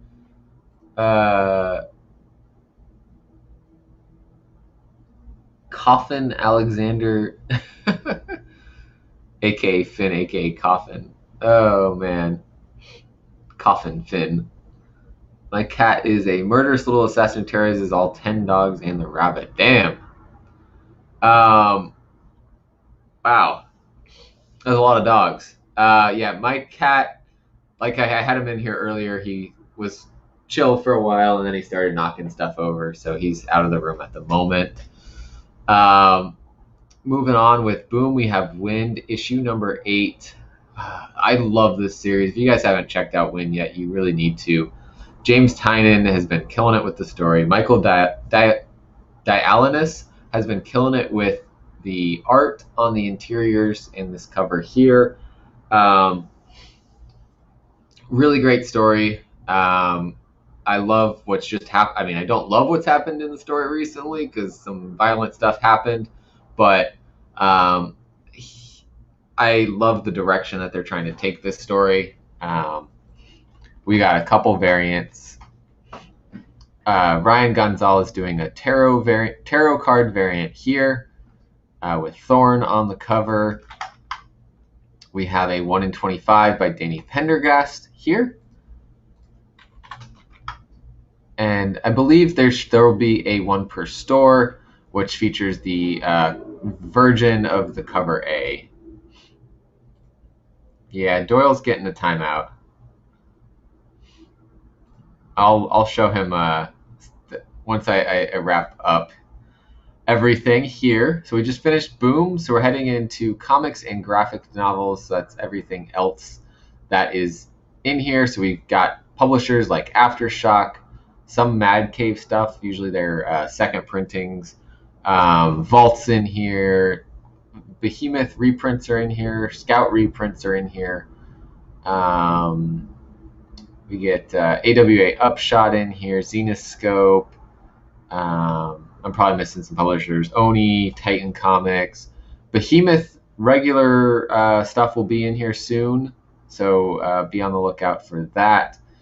I think that will be the next previews catalog stuff will start showing up in Final Order Cutoff. So we've got from Aftershock, Baby Teeth number 19, the penultimate issue of Baby Teeth. This had returned recently. And that, of course, is Donny Cates' series with Aftershock wrapping up here.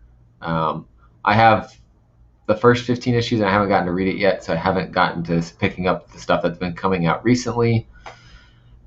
We've got Beck Star, issue number 1, second printing.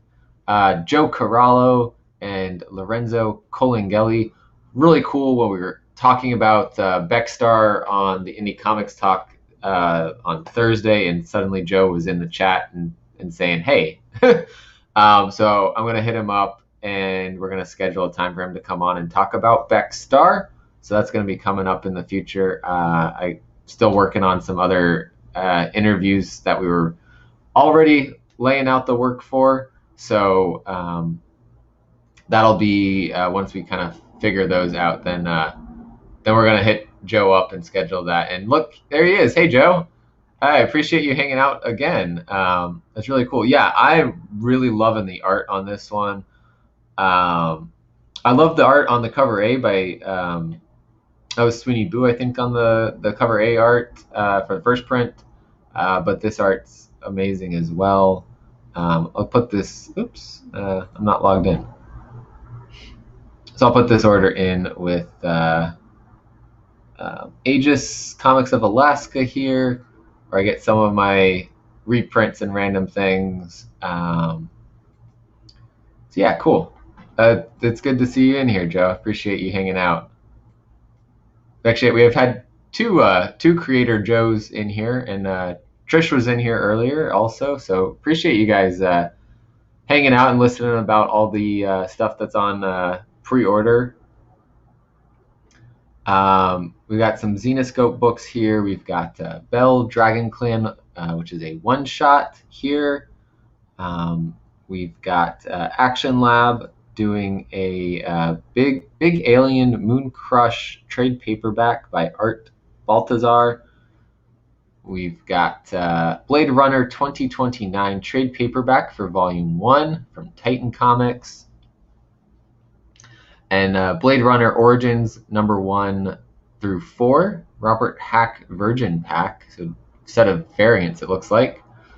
And then from Scout Comics, from the Black Caravan imprint, we've got Cherry Blackbird, issue number 1 of 5, getting a second printing. This is a story written and drawn by Joseph Schmalke.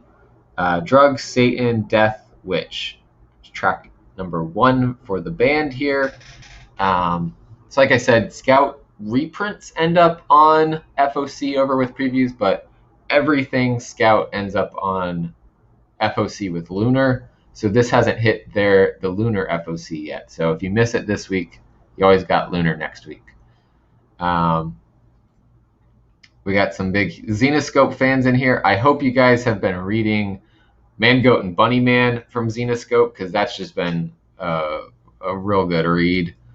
But yeah, it is a big Zenoscope week. They're here. They show up a little bit later too. So we'll mention some more of that stuff in there. A new series from Aftershock is this one here, Clans of Bellari. We've got writing by Rob Blackie and Peter Blackie, art by Daniel Main, and cover art by Andy Clark here. Primary laws of the Bellari system. No person or clan may exit the system. No person or clan may do the designated work of another clan. Clans may not merge. Any person that breaks the primary laws shall be made outcast. We have order maintained by this system until an orphan girl and her incorrigible adoptive father sow the seeds of a revolution and unite the clans against a fearsome alien threat. These people are the creators and writers of Netflix historical action adventure series Frontier. So this should be a awesome fantasy story coming out of Aftershock, a sci-fi, not fantasy. Awesome sci-fi story. There's usually, for Aftershock, we usually get a ratio variant for issue number 1. So here we go. The 1 in 15 for Clans of Bellari, with art by Barry Kitson.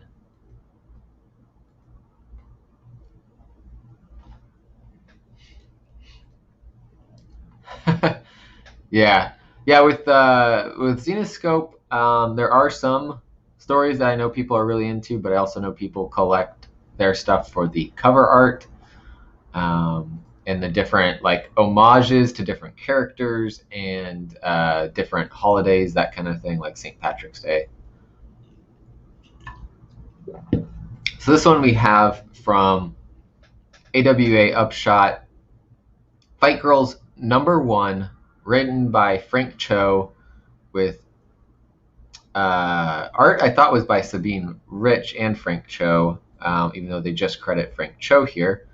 So a new one where Frank Cho's not just doing art, but also doing the writing. 10 hard-as-nails women face off in an ancient contest of champions where the winner truly takes all, the title of Queen of the Galaxy. To win the challenge, each contestant must survive the hazards of the planet's harsh landscape, the ferocious predators on and below its surface, and their fellow contestants.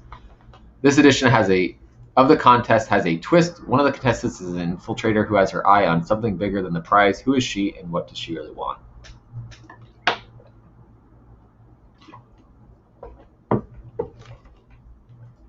Yeah, I hear you right there, Jason. Always give their #1s a shot. I think this one for the Clans of Bellari is going to be a good one. There's not many Aftershock books that I don't like, so I agree with you there. There is a cover B for this book, Fight Girls. It's a wraparound cover by Mike Deodato Jr. We have something from Zenoscope here, another one-shot, GFT Presents Swimsuit Edition 2021. So different swimsuit covers.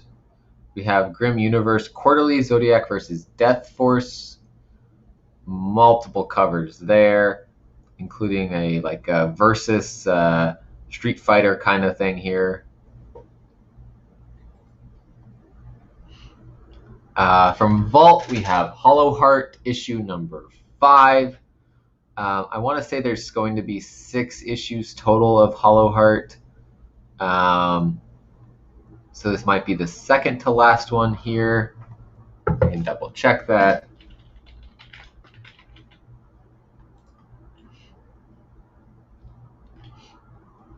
Yeah, I think 6 is supposed to be the last one, but I could be wrong. There's a cover B by Jen Hickman. No art released for that yet. Yeah, Kaiju Score was great. I can't remember what first got me into Aftershock, but that was earlier on. And then let's see, we've got Jonah and the Unpossible Monsters #1, a drawing board edition. This by Chris Samney and Laura Samney. So the black and white, almost like you can color it in yourself kind of story. Life is Strange, Coming Home issue number 1. This one coming out of Titan Comics. Life is Strange was a video game. I don't think this is... I want to say there already was a comic for Life is Strange, but I could be wrong. We've got a couple covers for this one. We got five covers here.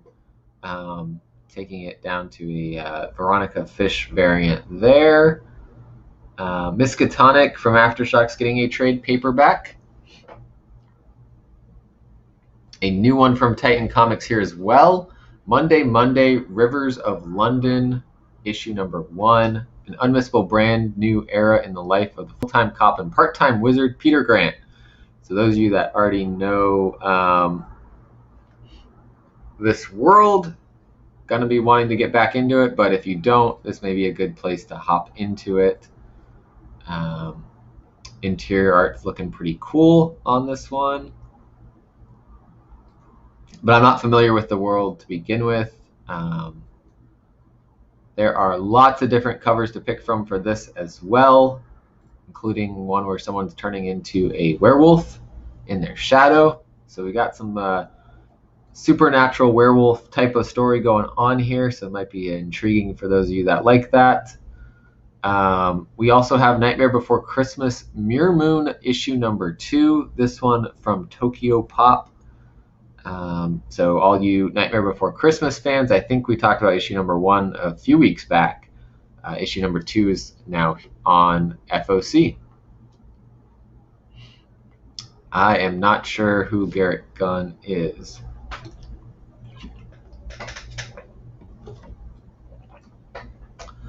And then the big one here, Mad Cave getting reprints across the board for Nottingham. We have a 5th printing for issue number 1 with cover art by Andrea Muddy, the artist, of course, for Maniac of New York and Bunny Mask. So this is something to keep an eye on here. We have a 4th printing for issue number 2. This one by Alejandro Giraldo. We have a 3rd printing of issue number 3 by Shane Connery Volk, the artist of Nottingham here.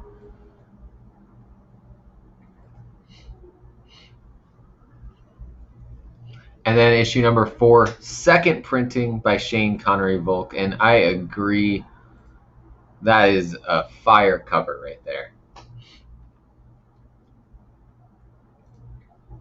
Oh, that is that one? Huh. Nice.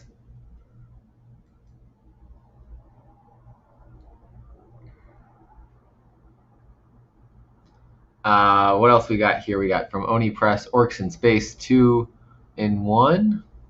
Cover A and cover B here. A book that I really enjoyed, and of course you saw the review Carolyn and I did of this one, Out of Body, number 2 here, Anaki Miranda on the art, Peter Milligan on the story. There is so much happening in this that it's got so many cool, different, interesting layers in this story, and I'm all in on this. This guy, the mystery of what exactly happened to him, who did what they did to him and landed him in the hospital, kind of on the having a near-death experience, but now suddenly his soul's been pulled out of his body, and our psychic Abby is going to be trying to essentially bring him back to his body and fight against what appears to be Dorian Gray. So that's got a whole nother layer there. We got more Xenoscope. We've got Robin Hood 2021 annual Swarm with some cool cover art there. Got a team up cover here. More and more art. Xenoscope definitely does a good job of having lots of covers, just like Dynamite does.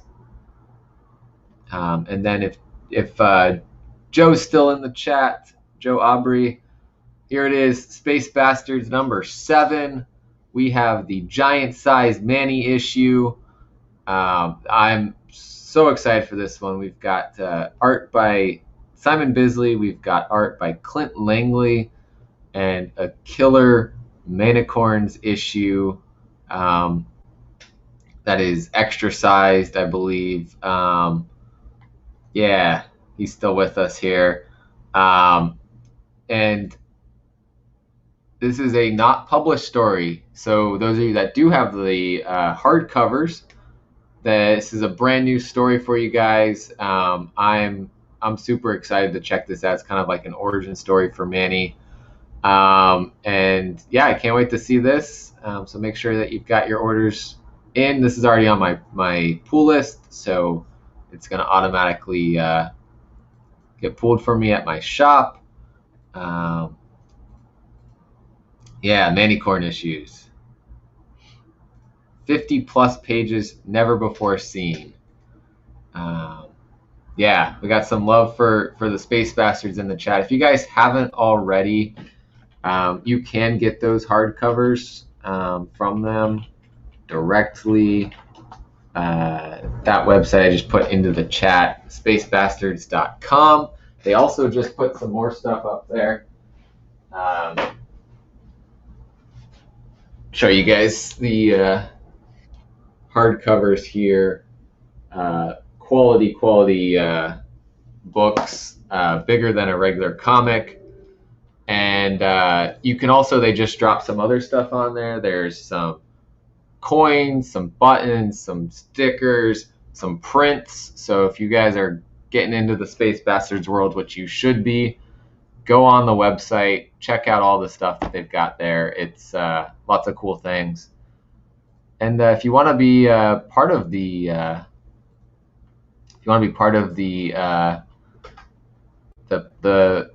Intergalactic Postal Service, you can go to partialtransfer.com, and there's always a fun little game on there that you can play.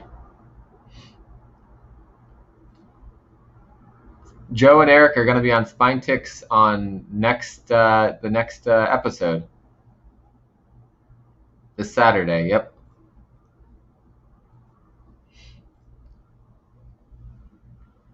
And that pretty much wraps up that section there. We got another Xenoscope here, Van Helsing versus Dracula's Daughter trade paperback, and then a Van Helsing versus Invisible Woman one-shot here. I think of the covers that I would say are to note, this is a pretty cool cover in the the fact that they've got the negative space kind of effect going on here.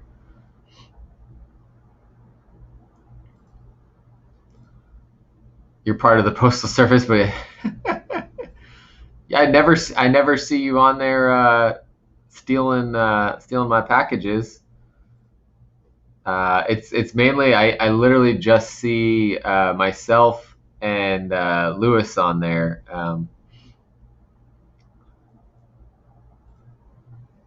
Oh snap! I'm betting it's gonna involve this. Yeah, that is all of that there. And so one more thing that I gotta talk about here is there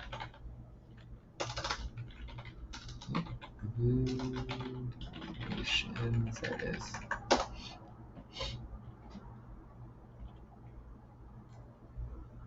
Nice. So this is a Kickstarter I want to plug again because I had Travis, the author, on, I think that was Monday this week. And this right here, Voodoo Nations issue, I have issue number 1. I bought it at Pensacon, and we talked. He came on the show. We talked about it. Some people in the chat went ahead and backed it and told me that they did. So they're entered to win a store exclusive variant from them. It's from the Collective, which is a comic shop. This one I posted about. So I'll post a link to this and give you guys a minute or two if you decide to back this. You get entered to win that, and you can back at any level. it's a cool story about the Voodoo Nations, but about these missionaries, husband and wife, that went to Brazil after a disaster to help rebuild. And when they did that, they ran into this guy who is Bishop Lucas. Her husband got murdered, and he helped to resurrect him. And now we're going to be seeing kind of the consequences of all of that. So you could pledge for $3 or $5, and you could be entered to win this. If you've done it, I know Lewis and Jason have. So right now, they're the only people entered to win that, and I am about to do the drawing for that. So I'll give you guys a few minutes if any of you are interested in this. If you guys caught the show before and just hadn't gotten to put your pledge in, there's about, we got 27 hours left on this Kickstarter. So I just wanted to give another plug for Travis here. You do not get a voodoo doll at a higher pledge level, but there are a lot of different covers. So this is in New Orleans, issue number 2. And this is our voodoo priestess here. Here's some of the interiors for issue number 2. And we got some other covers for it here. Here's kind of ratios. This skull cover is fantastic.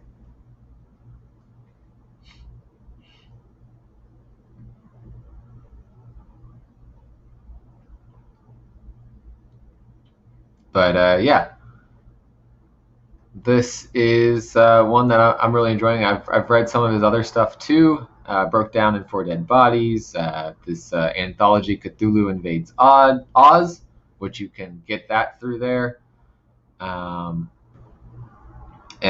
yeah, so seeing nobody saying that they're going to go back it, I will essentially end up just doing a kind of a coin flip of who is going to win this.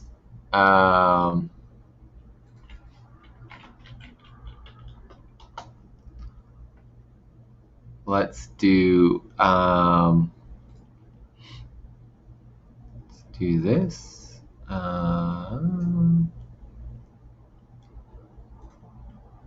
What do I want?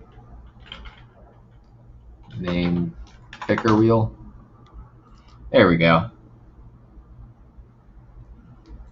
Apparently last time I did this, Wes's name was in here. That's weird.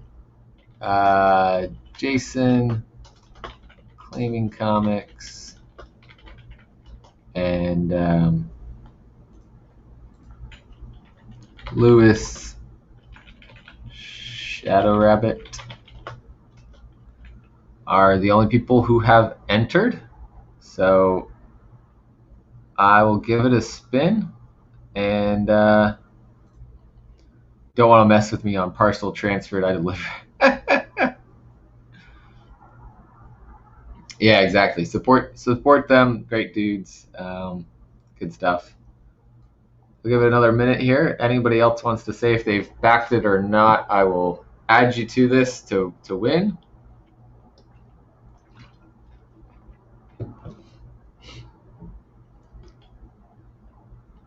This being, oops, I'm not spinning. It started to try to spin, but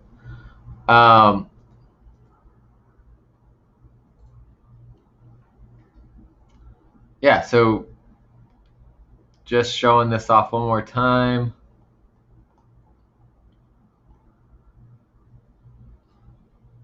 I'm pretty sure somebody else has backed it from when we had them on, but I don't know who.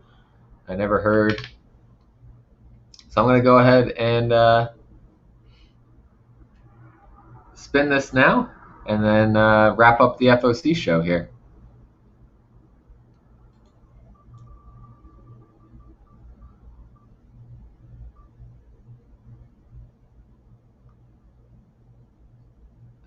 And it looks like Lewis won.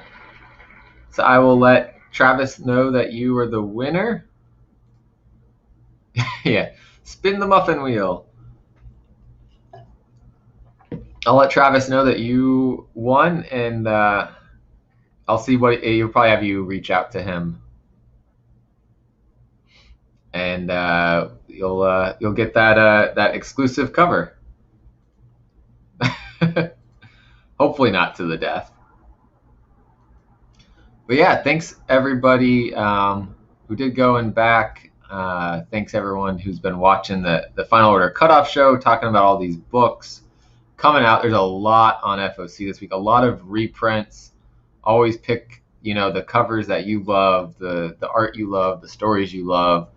Don't buy into hype unnecessarily.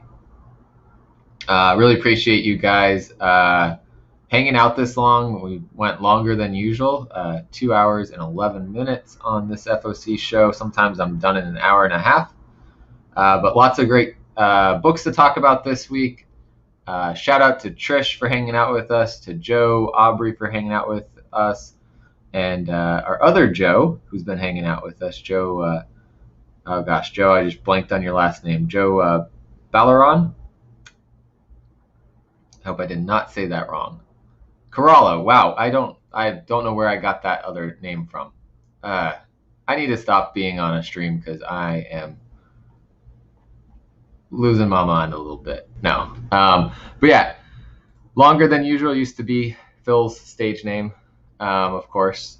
And we got so many people talking about biker shorts that I think this is where we end. And Lewis said if more people go and back the Kickstarter, he will raffle the cover off and pay it forward. So please consider it. It's a really cool story. And I like to support people's Kickstarters and things that I believe in that have good stories, and that's why I tell you about what I read, so that you guys know which stories I'm really digging and really enjoying. So thanks everybody again. I'll play it out with the Sith FOC clip. Shout out to Alan and Carla.